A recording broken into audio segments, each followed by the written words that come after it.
सर्वेभ्यो नमो नमः।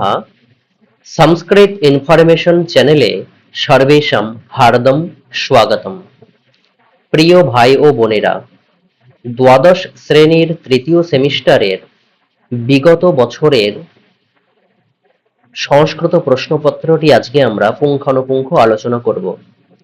প্রত্যেকটি প্রশ্নের উত্তর সহ ব্যাখ্যা আমি আজকে বুঝিয়ে দেব। থার্ড সেমিস্টারে 2026 সালের উচ্চ মাধ্যমিক পরীক্ষার সংস্কৃতে প্রশ্নপত্রটি আলোচনায় আগে আমি বলি এই ক্লাসটি একটু বড় হবে, কারণ প্রত্যেকটি প্রশ্ন আমি এই ক্লাসে ধরে ধরে আলোচনা করে দেব। একটু ধৈর্য ধরে ক্লাসটি করতে হবে, আর একটু ধৈর্য না ধরলে তুমি পরীক্ষা দেবে কি করে? দেখো, 40টি প্রশ্ন থাকে। এই 40টি প্রশ্নের জন্য পরীক্ষায় সময় কতক্ষণ দেওয়া থাকে? টোটাল টাইম 1 ঘন্টা 15 মিনিট। তো এই 1 ঘন্টা 15 মিনিটের মধ্যে এই 40টি প্রশ্নের উত্তর করে সেগুলোকে ওএমআর এ গোল করতে হবে। ঠিক আছে, একটু ধৈর্য ধরে ক্লাসটা দেখতে হবে। ক্লাস শুরুর আগেই বলি, যারা নতুন এই চ্যানেলে তারা চ্যানেলটা সাবস্ক্রাইব করে রাখলে নিয়মিত তোমাদের ক্লাসের ভিডিওগুলো তোমরা পেতে থাকবে। আর ক্লাসটি যদি ভালো লেগে থাকে বা উপকার হয় তোমাদের, তাহলে একটা লাইক করে দিও আর বন্ধু বান্ধবীদের শেয়ার করিও। আমরা প্রথম প্রশ্ন দেখব।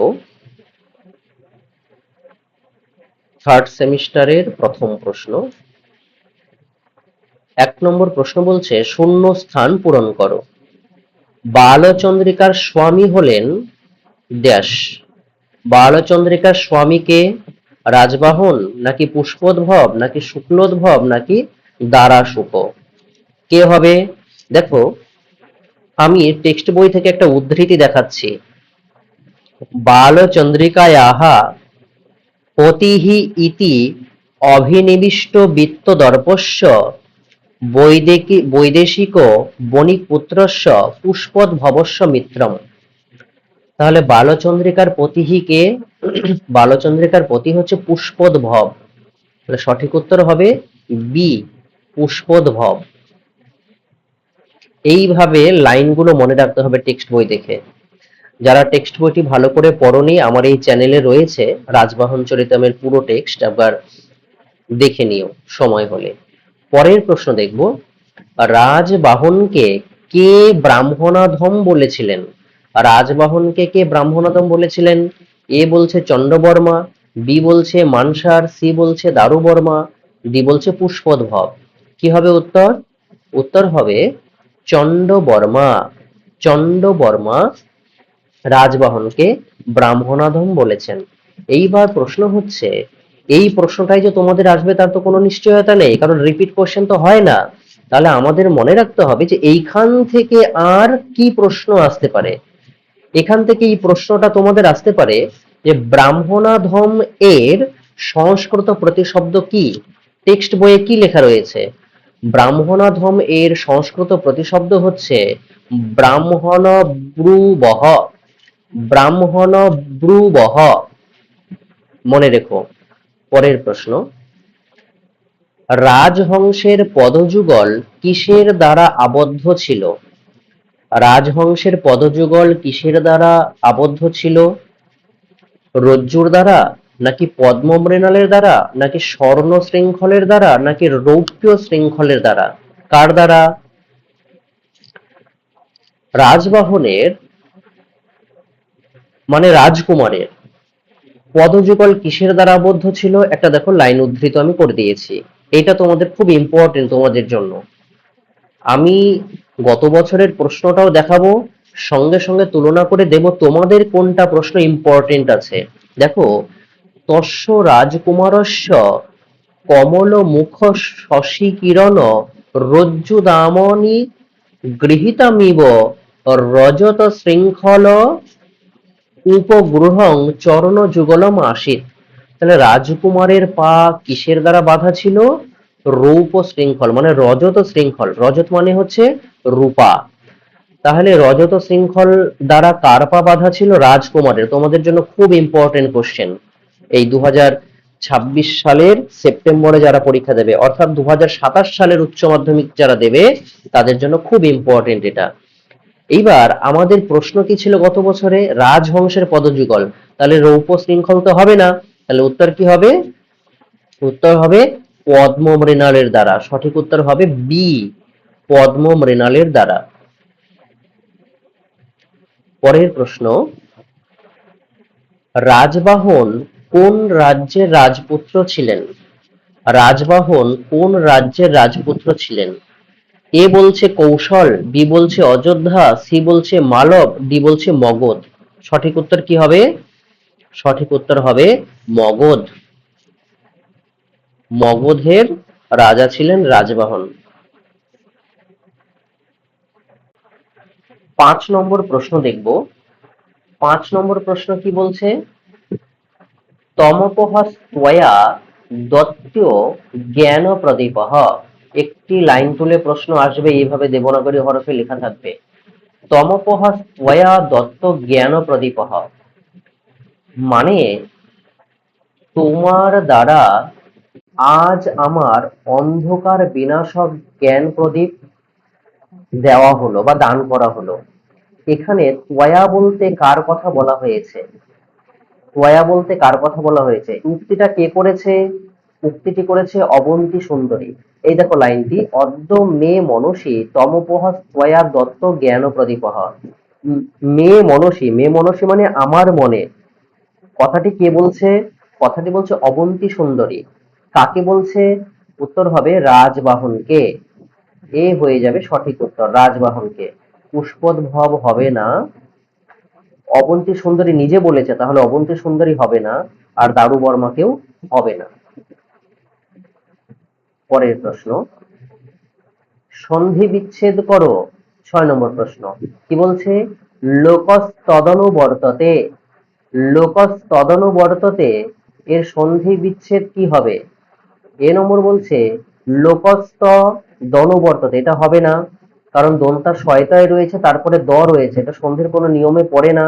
লোকস্তহ দনুবর্ততে, এটাও হবে না। লোকহ তৎ অনুবর্ততে, এইটা হয়ে যাবে সঠিক উত্তর, সি। আর ডি বলছে লোকস্তদ দনুবর্ততে, এটাও হবে না। তাহলে সঠিক উত্তর কি হবে? সি হবে, লোকহ তৎ অনুবর্ততে। পরের প্রশ্ন 7 নম্বর বলছে কর্মেন্দ্রিয় কয়টি? কর্মেন্দ্রিয় কয়টি? 2টি, 4টি, 3টি, 5টি। কয়টি হবে? কর্মেন্দ্রিয় 5টি। ডি হবে সঠিক উত্তর। কি কি কর্মেন্দ্রিয় 5টি? নামগুলো মনে রাখতে হবে, তোমাদের নাম দিয়ে পরীক্ষায় আসতে পারে যে কর্মেন্দ্রিয় কোনগুলো। বাক, পানি, পাদ, পায়ু, উপস্থ। তাহলে কর্মেন্দ্রিয় 5টি কি কি? বাক, পানি, পাদ, পায়ু, উপস্থ, এগুলো হচ্ছে কর্মেন্দ্রিয়। তাহলে জ্ঞানেন্দ্রিয় কয়টি? জ্ঞানেন্দ্রিয় 5টি। কি কি? চক্ষু, কর্ণ, নাসিকা, জিহ্বা, ত্বক। 8 নম্বর প্রশ্ন দেখব। 8 নম্বর প্রশ্ন দেখো কি বলছে? বিন্দতি শব্দের অর্থ কি? বিন্দতি শব্দের অর্থ হচ্ছে চুরি করা হবে না, কেটে দেওয়া হবে না, লাভ করা হবে না। সঠিক উত্তর হচ্ছে উপভোগ করা, সি হয়ে যাবে সঠিক উত্তর। পরের প্রশ্ন, কারা শ্রেষ্ঠ ব্যক্তিদের অনুসরণ করে? কারা শ্রেষ্ঠ ব্যক্তিদের অনুসরণ করে? দেবতারা? না। অসুরেরা? না। রাক্ষসেরা? না। সাধারণ মানুষেরা। সাধারণ মানুষেরা শ্রেষ্ঠ ব্যক্তিদের অনুসরণ করে। এই বিষয়ক একটি শ্লোক রয়েছে, যোগঃ কর্মসু কৌশলম, এই পাঠ্যাংশে। শ্লোকটি কি? যদাচরতি শ্রেষ্ঠঃ তত্তদেব ইতরজনঃ সযৎ প্রমাণং কুরুতে লোকস্তদ অনুবর্ততে। শ্রেষ্ঠ ব্যক্তি যা যা আচরণ করে, সাধারণ মানুষেরা তা অনুসরণ করে। পরের প্রশ্ন, মন ও বুদ্ধির মধ্যে কে শ্রেষ্ঠ? 10 নম্বর প্রশ্ন বলছে মন ও বুদ্ধির মধ্যে কে শ্রেষ্ঠ? মন ও বুদ্ধির মধ্যে কে শ্রেষ্ঠ? সঠিক উত্তর হবে বুদ্ধি, এ। মন হবে না, মন বুদ্ধি উভয়ই হবে না, কখনো বুদ্ধি কখনো মন, এটা তো আরো হবে না। সঠিক উত্তর হচ্ছে এ বুদ্ধি। এরপরে ইউনিট 3 তে আছে দৃশ্যকাব্য মানে নাটক। 11 নম্বর প্রশ্ন দেখো, কো নাম উষ্ণদকেন নবমালিকাং সিঞ্চতি। কো নাম উষ্ণদকেন নবমালিকাং সিঞ্চতি। কথাটি কে বলেছে প্রশ্ন এসছে। কথাটি কোথা থেকে নেওয়া হয়েছে? মহাকবি কালিদাসের অভিজ্ঞান শকুন্তলম নাটক থেকে নেওয়া হয়েছে। শকুন্তলা যখন তপোবনের গাছপালায় জল সেচন করছিলেন, তখন একটি ভ্রমর একটি নবমালিকা লতার উপর এসে বসেছিল। ভ্রমরের ভয়ে শকুন্তলা লতাটিকে ঠিকমতো জল দিতে পারছিলেন না এবং উদ্ভিদের উপর ভ্রমরেদের উপদ্রব দেখে সেই সময় প্রিয়ংবদা কৌতুক ছলে এই উক্তিটি করেছিল যে কো নাম উষ্ণদকেন নবমালিকাং সিঞ্চতি। এই কথাটির মানে হচ্ছে, এমন নামহীন কে আছো যে এই নবমালিকা লতাকে জল সেচন করছো?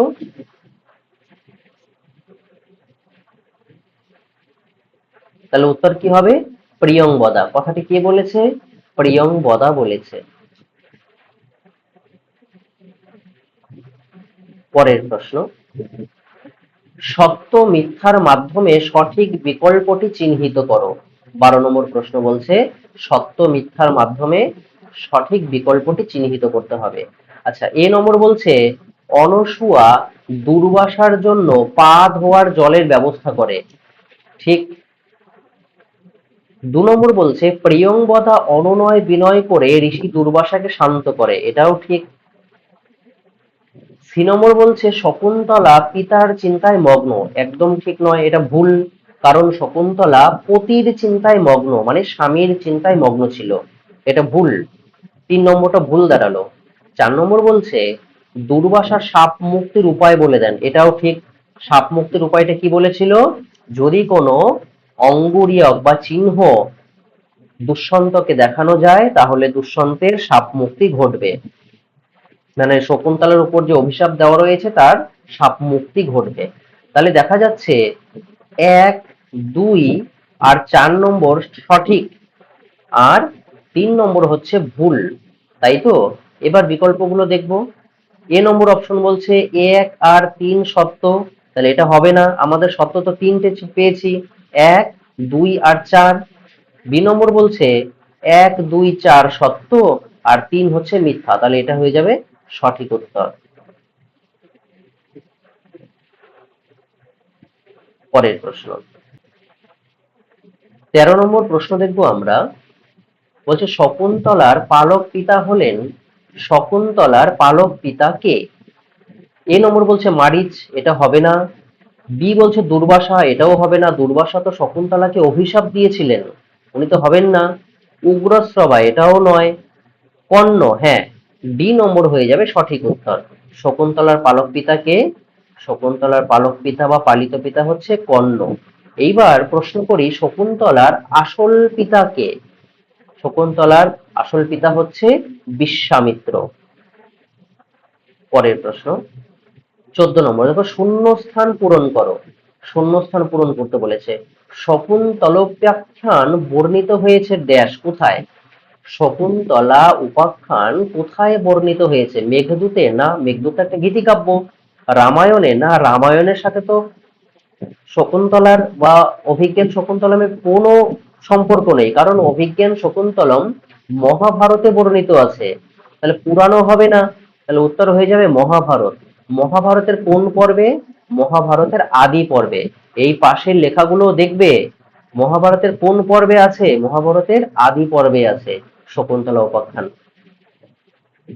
তারপরে দেখো 15 নম্বর প্রশ্ন, দুষ্যন্ত শকুন্তলার কোন মতে বিবাহ হয়েছিল? দুষ্যন্ত শকুন্তলার গান্ধর্ব মতে বিবাহ হয়েছিল। গান্ধর্ব কোথায় আছে? সি নম্বর। সি হয়ে যাবে সঠিক উত্তর। তারপরে ইউনিট 4 এ রয়েছে ব্যাকরণ। প্রথম প্রশ্ন দেখবো 16 নম্বর, আত্মপ্রীতি অর্থে ড্যাশ ক্ষীর বৃষ এবং লবণ শব্দের উত্তর ক্যচ প্রত্যয় হয়। আত্মপ্রীতি অর্থে ক্ষীর, বৃষ আর লবণ এর সঙ্গে যশ, অপশন ডি হয়ে যাবে সঠিক উত্তর। যশ, ক্ষীর, বৃষ, লবণ এই শব্দগুলির উত্তর কচ প্রত্যয় হয়। নিয়ম ধরে ধরে পড়তে হবে, নইলে কিন্তু 40-40 পাবে না। দেখতে পাচ্ছ এই প্রশ্ন, গত বছর সব নিয়ম ধরে ধরে প্রশ্ন এসেছিল। 17 নম্বর প্রশ্ন বলছে স্তম্ভ মিলিয়ে সঠিক বিকল্পটি চিহ্নিত করো। স্তম্ভ মিলাতে হবে। ক নম্বর, খ নম্বর স্তম্ভ।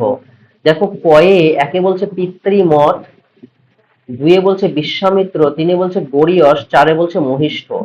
আর ডান পাশে স্তম্ভ ক্ষয়ে এ নম্বর অপশন বলছে অন, বি এ বলছে মতুক, সি এ বলছে ইষ্ঠন, ডি এ বলছে ইয়সন। খুব সহজভাবে চিন্তা করো। পিতৃমঠ, পিতৃ শব্দের সঙ্গে এখানে কি যোগ হয়েছে? মত। মত কোন প্রত্যয়ের থাকে? মতুক প্রত্যয়ের মত থাকে।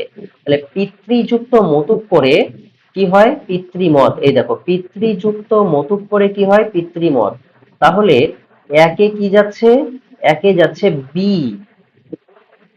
2 নম্বর বৈশ্বামিত্র। ভালো করে দেখবো, বয় ঐকার আছে। বৈশ্বামিত্র, নামটি তো বিশ্বামিত্র, তাহলে বয় হ্রস্বইকারটা ওই হয়ে গেছে, মানে বৃদ্ধি হয়েছে। হ্রস্বইকারের বৃদ্ধি হয় মানে প্রথম স্বরবর্ণের বৃদ্ধি হয় কোন প্রত্যয়ে? অন প্রত্যয়ে। তাহলে বিশ্বামিত্র যুক্ত অন করে কি হয়? বৈশ্বামিত্র। এই দেখো বিশ্বামিত্র যোগ অন করে বৈশ্বামিত্র। তাহলে 2 নম্বরে চলে আসবে এ। 3 নম্বর বলছে গরীয়স। গরীয়স, ইয়স। ইয়স কোন প্রত্যয়ের সঙ্গে থাকে? ইয়সুন। ইয়সুন প্রত্যয়ের ইয়স থাকে। গুরু যোগ ইয়সুন করে হয় গরীয়স। তাহলে 3 নম্বরে যাচ্ছে ডি। এই দেখো গুরু যোগ ইয়সুন করে গরীয়স। 4 নম্বর বলছে মহিষ্ঠ। ইষ্ঠ কোন প্রত্যয়ের থাকে? ইষ্ঠন প্রত্যয়ের ইষ্ঠ থাকে। মহৎ যোগ ইষ্ঠন করে হয় মহিষ্ঠ। দেখো 4 নম্বরে যাচ্ছে সি, মহৎ যোগ ইষ্ঠন করে মহিষ্ঠ। তাহলে বিশ্বামিত্র যোগ অন করে বৈশ্বামিত্র, পিতৃযোগ মতুক করে পিতৃমঠ, মহৎ যোগ ইষ্ঠন করে মহিষ্ঠ, আর গুরু যোগ ইয়সন করে গরীয়স। তাহলে একে যাচ্ছে বি, দুইয়ে যাচ্ছে এ। একে যাচ্ছে বি, এখানে রয়েছে কিন্তু দুইয়ে সি রয়েছে, তাহলে এটা হবে না। দুইয়ে যাচ্ছে সি, এটাও হবে না। দুইয়ে এ, এটাও হবে না। দুইয়ে এ, আচ্ছা সি নম্বরটা আমরা, দুইয়ে এ এখানে ঠিকই আছে, কিন্তু এ নম্বরে দেখবো মানে একে দেখবো একে সি দিয়েছে মানে পিতৃমতে ইষ্ঠন দিয়েছে, এটা কখনোই হবে না। তাহলে 3 নম্বরও ভুল, সঠিক উত্তর হয়ে যাবে 4 মানে ডি। দেখো একে দিয়েছে বি, দুইয়ে দিয়েছে এ, তিনে দিয়েছে ডি, আর 4-এ দিয়েছে সি। তাহলে সঠিক উত্তর হয়ে যাবে বি। একবার দেখে নাও ভালো করে। পরের প্রশ্ন দেখবো আমরা। পরের প্রশ্ন দেখবো আমরা 18 নম্বর প্রশ্ন। বলছে ভার্গব শব্দটির ব্যুৎপত্তি নির্ণয় করো। ভার্গব শব্দটির ব্যুৎপত্তি কি হবে? ভার্গব শব্দটির ব্যুৎপত্তি হবে ভৃগু যোগ অন। এ নম্বর হবে সঠিক উত্তর। কিভাবে ভৃগু যোগ অন করে ভার্গব হয়? ভ্রি, ভয়ের সঙ্গে রি রয়েছে, এই রি এর বৃদ্ধি হয়ে কি হবে? আর হবে। আ রয় হসন্ত, তাহলে ভ আ রয় হসন্ত কি হবে? ভার। এর সঙ্গে গয় হস্যকার রয়েছে, উ এর গুণ হয়ে কি হবে? অব, তাহলে ভার্গব। আর সঙ্গে অন প্রত্যয়ের কি থাকে? অ, সেই অটা অবের বয়ের মধ্যে ঢুকে যাবে, তাহলে হসন্ত উঠে যাবে, তাহলে উত্তর কি হবে? ভার্গব। পরের প্রশ্ন 19 নম্বর, শ্রেষ্ঠ পদটি গঠনের জন্য কোন সূত্রের প্রয়োজন? শ্রেষ্ঠ পদটি গঠনের জন্য প্রশস্য স্রহ, অপশন ডি প্রশস্য স্রহ এই সূত্রের প্রয়োজন। ব্যাকরণ গুলো সব সূত্রগুলো ভালো করে পড়তে হবে, নইলে কিন্তু 40-এ 40 পাওয়া যাবে না। খুব সাবধান। পরের প্রশ্ন, বুদ্ধি যোগ ড্যাশ বুদ্ধিমান, মানে বুদ্ধি এর সঙ্গে কোন প্রত্যয় যোগ করে বুদ্ধিমান পদটি গঠিত হয়? কোন প্রত্যয় যোগ করে? বুদ্ধি যোগ মতুপ। এখানে কিন্তু মতও দিয়েছে, মতুপও দিয়েছে, কিন্তু আমাদের প্রত্যয়টির নাম মনে রাখতে হবে। প্রত্যয়টির নাম হচ্ছে মতুপ, মত নয়। মতুপের মত থাকে, কিন্তু বুদ্ধি যোগ মতুপ করে বুদ্ধিমান আসবে। ঠিক আছে, পরের প্রশ্ন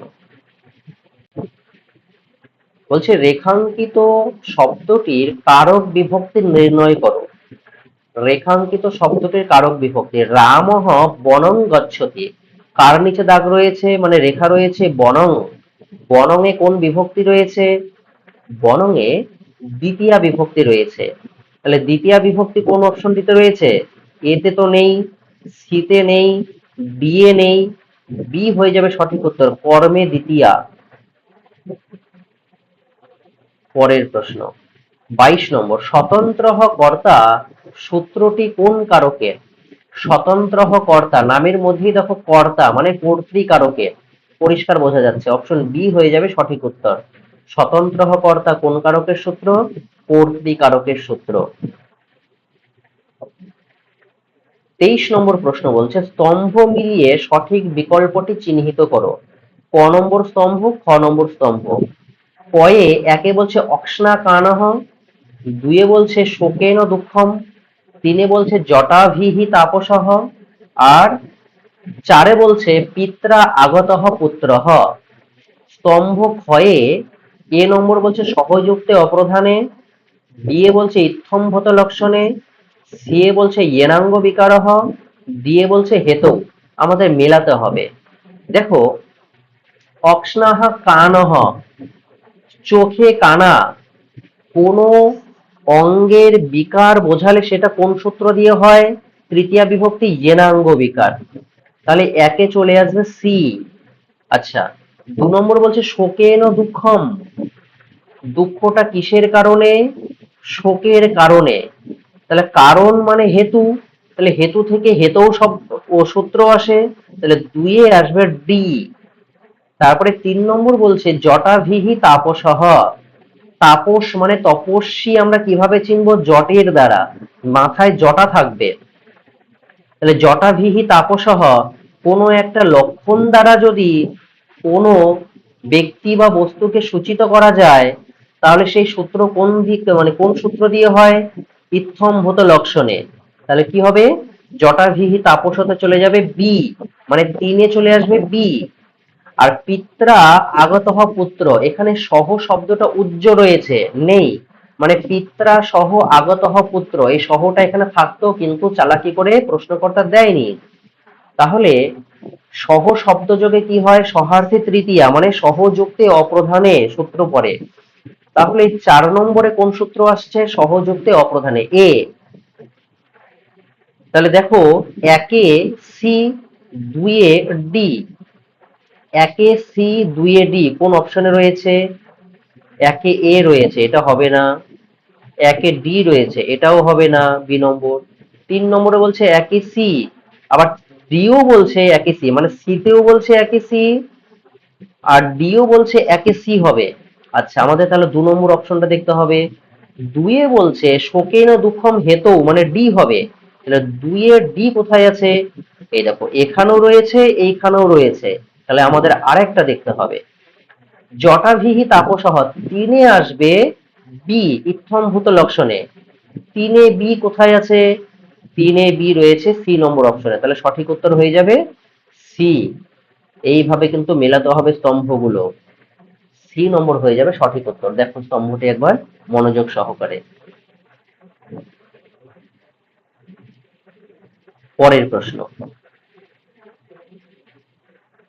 24 নম্বর বলছে অপবর্গে কোন বিভক্তি হয়?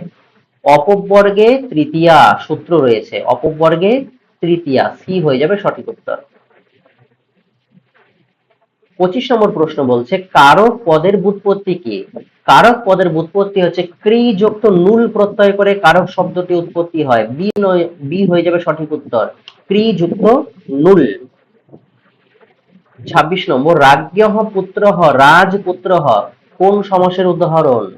রাজ্ঞঃ পুত্রঃ রাজপুত্রঃ, এই দেখো রাজ্ঞঃ এখানে ষষ্ঠী বিভক্তির প্রয়োগ আছে, তাহলে কোন সমাস হবে? ষষ্ঠী তৎপুরুষ সমাস হবে।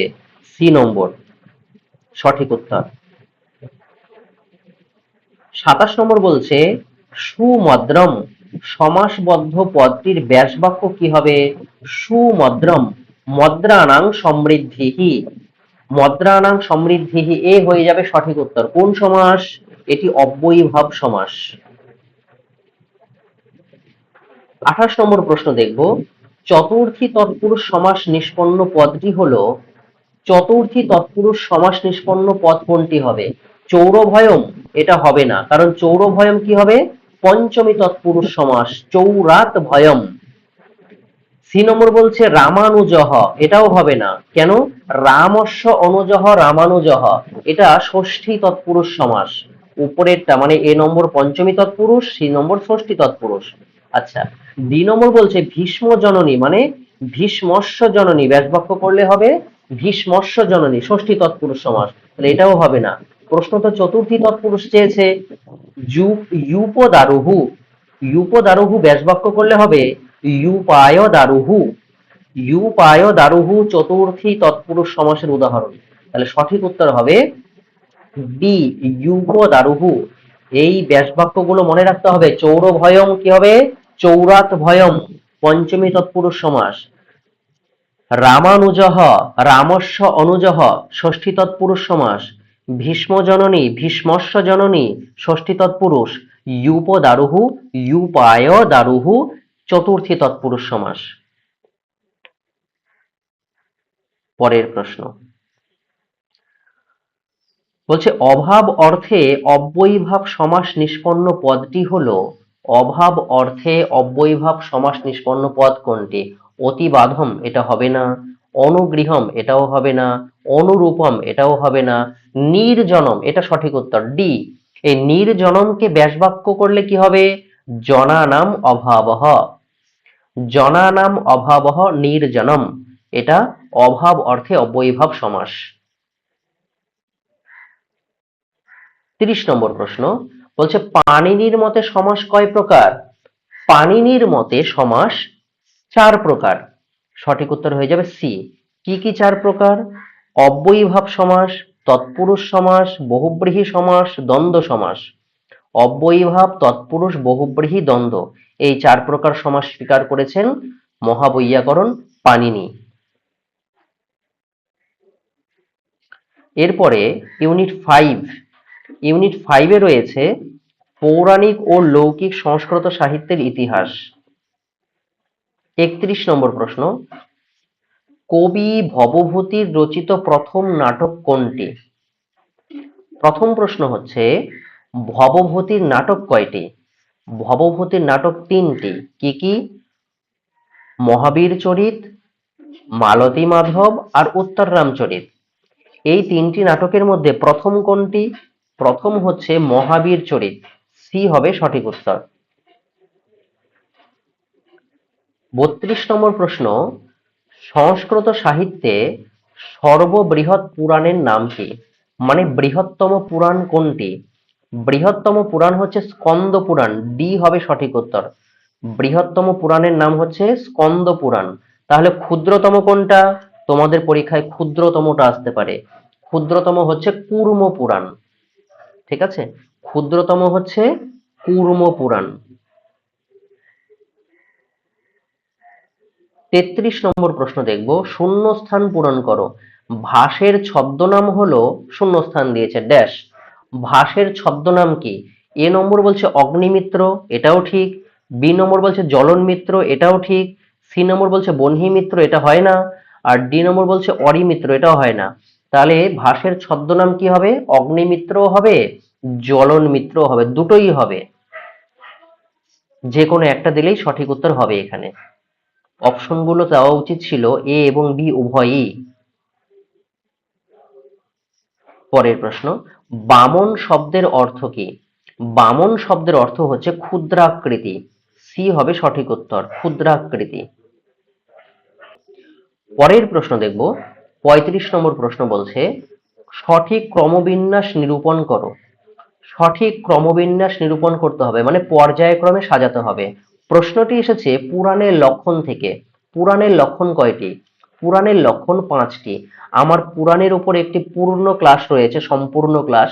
একটি ক্লাস দেখলেই এই পুরাণ সম্পর্কে যাবতীয় প্রশ্নের উত্তর পেয়ে যাবে এবং পরীক্ষায় 100% কমনও পেয়ে যাবে।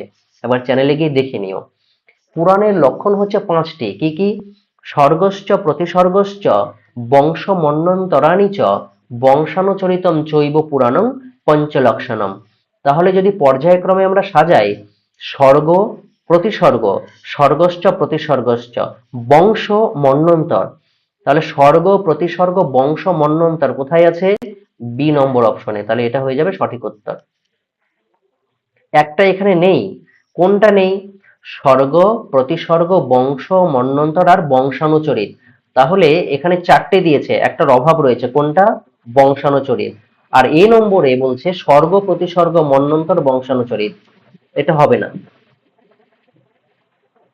তারপরে সি এ বলছে স্বর্গ, বংশ, এটা এলোমেলো করে দিয়েছে, তোমরা বুঝেই যাবে। প্রতিস্বর্গ বলেছে আগে, আগে হবে স্বর্গ। বি হয়ে যাবে সঠিক উত্তর। স্বর্গশ্চ প্রতিস্বর্গশ্চ বংশ মন্বন্তরাণি চ বংশানুচরিতম চৈব পুরাণম পঞ্চলক্ষণম। পরের প্রশ্ন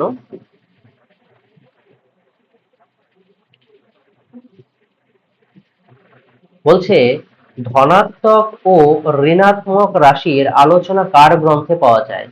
ধনাত্মক ও ঋণাত্মক রাশির আলোচনা কার গ্রন্থে পাওয়া যায়? ব্রহ্মগুপ্তের। সি হয়ে যাবে সঠিক উত্তর। পরের প্রশ্ন বলছে ব্রহ্মগুপ্ত রচিত একটি গ্রন্থ হলো, ব্রহ্মগুপ্ত রচিত গ্রন্থ কোনটি? উত্তর হয়ে যাবে সঠিক উত্তর ব্রহ্মস্ফুট সিদ্ধান্ত। এ ব্রহ্মস্ফুট সিদ্ধান্ত হচ্ছে ব্রহ্মগুপ্তের রচিত গ্রন্থ। পরের প্রশ্ন 38 নম্বর, দশমিক সংখ্যা পদ্ধতির পূর্ণ ব্যবহার আসে যার হাত ধরে তিনি হলেন কে? তিনি হলেন আর্যভট্ট। সি হয়ে যাবে সঠিক উত্তর। পরের প্রশ্ন নিম্নলিখিত গুলির মধ্যে কোনটি ভবভূতির রচিত নয়? কোনটি ভবভূতির রচিত নয়? নাটকগুলোর মধ্যে কোনটা ভবভূতি রচনা করেননি? এ নম্বর বলছে মহাবীর চরিত, এটা তো ভবভূতি রচনা করেছেন। বি নম্বর বলছে উত্তর রামচরিত, এটাও ভবভূতি রচনা করেছেন। সি নম্বর বলছে মালতী মাধব, এটাও ভবভূতি রচনা করেছেন। ডি নম্বর বলছে মুদ্রা রাক্ষস, এটা রচনা করেছেন বিশাখ দত্ত। তাহলে সঠিক উত্তর হয়ে যাবে ডি। এটা নেগেটিভ কোশ্চেন ছিল, কোনটি রচনা করেননি। তাহলে সঠিক উত্তর হবে মুদ্রা রাক্ষস। শেষ প্রশ্ন দেখব আমরা, কুমার সম্ভব এর রচয়িতা কে? কুমার সম্ভব কি? না, কুমার সম্ভব হচ্ছে একটি মহাকাব্য। এই মহাকাব্যের রচয়িতা কে? এই মহাকাব্যের রচয়িতা হলেন মহাকবি কালিদাস। সি হয়ে যাবে সঠিক উত্তর। এই ছিল আমাদের উচ্চ মাধ্যমিকের তৃতীয় সেমিস্টারের বিগত বছরের প্রশ্নপত্র। এর পুঙ্খানুপুঙ্খ আলোচনা তোমরা দেখলে। এই আলোচনা থেকে তোমায় সিদ্ধান্ত নিতে হবে তোমার পরীক্ষার জন্য তুমি কিভাবে প্রিপারেশন নেবে, কিভাবে পড়বে, সূত্রগুলো কিভাবে মনে রাখবে, কিভাবে টেক্সট বইগুলো পড়বে। এগুলো ভালো করে বুদ্ধি করে প্ল্যান মাফিক পড়তে হবে তোমাকে। তাহলেই তুমি 40-এ 40 পাবে। আর তোমার যাবতীয় বিষয়ের ক্লাস এই চ্যানেলে দেওয়া থাকবে বা দেওয়া রয়েছে, একটা প্লে লিস্ট করে দেওয়া রয়েছে ক্লাস 12 এর থার্ড সেমিস্টারের জন্য। সেই প্লে লিস্ট দেখে তোমার প্রয়োজন অনুসারে ক্লাসটি তুমি দেখে নিয়ে প্রিপারেশন নেবে। ভালো থেকো সকলেই। আজ এই পর্যন্তই। যদি এরকম কোনো বিশেষ ক্লাসের প্রয়োজন হয় তোমরা কমেন্ট বক্সে লিখবে, আমি যথাসাধ্য চেষ্টা করব সেই ক্লাসটি করে দেওয়ার।